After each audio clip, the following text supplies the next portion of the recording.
Safe sitting with the Pediatric Belt Cane. The goal is to be able to sit down and continue wearing the Pediatric Belt Cane.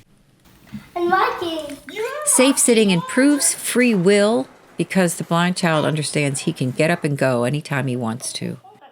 This video will show a few examples of how teachers and families taught their children to safely sit down on the floor, sit in a chair, and sit in a chair at a table when wearing their belt canes. Oh, what a big boy. Part 3. Safe sitting on a chair at a table. When the chair and table are size appropriate, like in preschool furniture, the child can be taught to sit down wearing the Pediatric Belt Cane. First, they'll want to pull the chair out away from the table. They want to keep that cane frame in contact with the chair and the table for information. The more contact, the better. Next, position themselves forward in front of the chair in order to sit down, and check to see that the cane frame can clear the table leg and reside between the legs under the table, and finally scoot forward to be the appropriate distance to the table for the activity. Here is Audrina. She's just been wearing her Pediatric Belt Cane for the first time today, and she's not sure how to go about sitting at her place wearing her Pediatric Belt Cane. Audrina walks forward. Her cane frame stops her. She turns, frees her cane, walks forward, reaches out, touches the top of her chair. There are two things to notice. One, she does not seek to take off her Pediatric Belt Cane.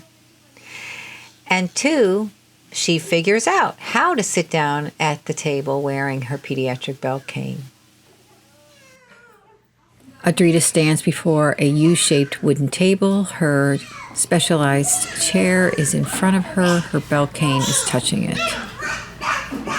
She stands quietly looking down. No one is engaging with her.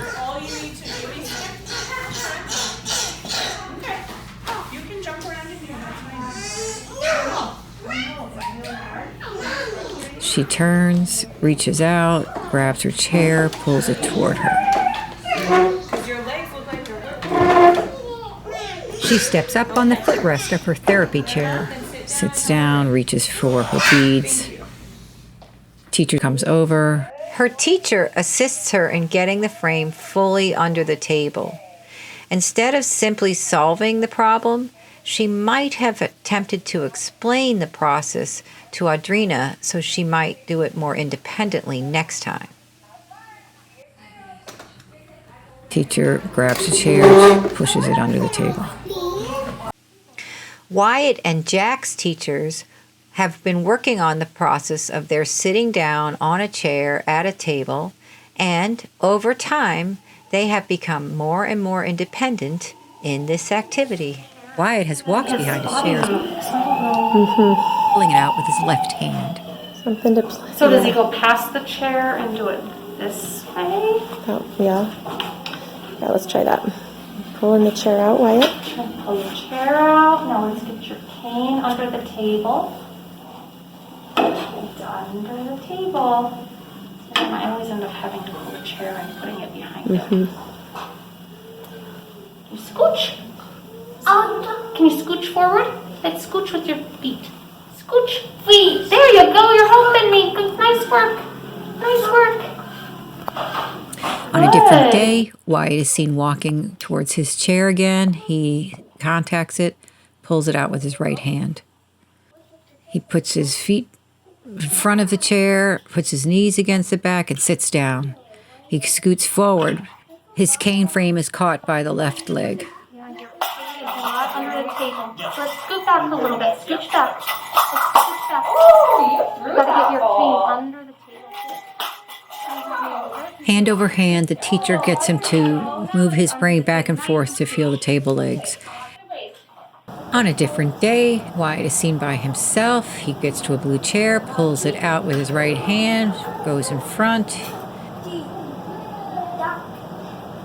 He scooches in between the table and the chair and continues to push it back out and give himself enough room to sit down. Nope, it's not snack time. We gotta go wash your hands, Wyatt. There's a lot of other items under the table. He uses his foot to push the cane frame under the table, but it's just not going to fit. Okay, stand up. Let's go wash your hands. He pushes the chair back with his legs, stands up, adjusts his frame, turns to walk away. Jack is approaching his table and chair. The first time he's being shown it You need to walk up to the table and then I'll and positioned in front of the chair. The chair is too far away. He squats down. The chair is positioned for him and scooted under the table for him.